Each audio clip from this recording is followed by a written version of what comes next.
গাজীপুরের শ্রীপুরে জমি সংক্রান্ত বিরোধের জেরে এবং নিজ জমিতে ঘর নির্মাণে বাধা দিতে গিয়ে প্রতিপক্ষের হামলায় নারীসহ 4 জন আহত হয়েছেন। মঙ্গলবার বিকেলে উপজেলার বর্মি ইউনিয়নের কাঠালী গ্রামে এ ঘটনা ঘটে। আশরাফুল আলম সরকারের প্রতিবেদনে থাকছে বিস্তারিত।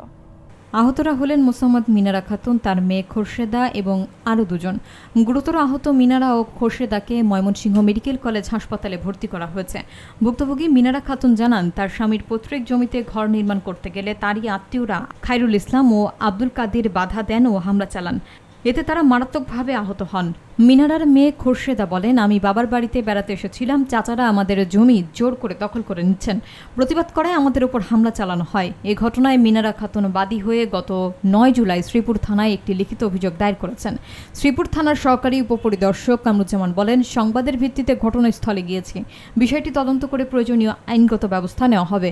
অভিযুক্তদের মধ্যে খায়রুল ইসলামের সঙ্গে যোগাযোগের চেষ্টা করা হলেও তার বক্তব্য পাওয়া যায়নি। আমার শ্বশুর আর শাশুড়ি ওদেরকে জমির বিষয়ে কুপায়ে হাতে রক কাটে বলাইছে, মাথার মধ্যে কূপ লাগছে এবং শ্রীপুর সরকারি হাসপাতালে রাখে না, মমসিং ট্রান্সফার।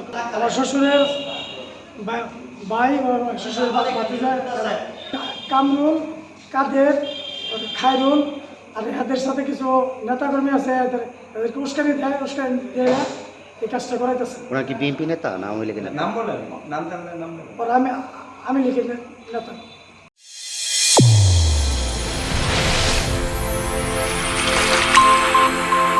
চ্যানেল A1 হৃদয় রেসপন্স।